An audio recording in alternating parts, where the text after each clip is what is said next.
لە ڕاستیە لە 16ی سی 2017 ئەبوو بەڕێز وەزیری ناوخۆ کە لە کۆبوونەوەی ئەنجومەنی وەزیران ڕاستپێراوە بەپێی یەکێک لە خاڵەکانی بڕیارەکەی ئەنجومەنی وەزیران بەڕێزان سەردانی بەغا بکەن بۆ ئەوەی کە بتوانن ئەو بەڕێوەبەرایەتیانەی کە سەر بە حکوومەتی ناوەندین لە پارێزگای هەڵەبجەیشا پێک بێت. بەڵام من پێم وایە کە ئەم بارودۆخی ئاڵۆزەی بینی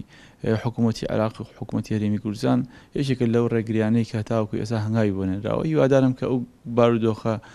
گژی و ئاڵۆزەی نێوان هەرێم و ناوەند ئەگەر بەبارێکا بگا ئەم کاری ئەم ئیداری پارێزگای هەڵەبجەیش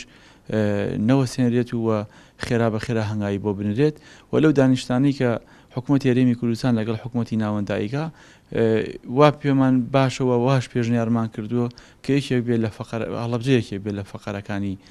خێرا بە خێرا هێنانەوەی ئەو بەڕێوەبەرایەتیانی کە لەسەر بە حکوومەتی ناوەند.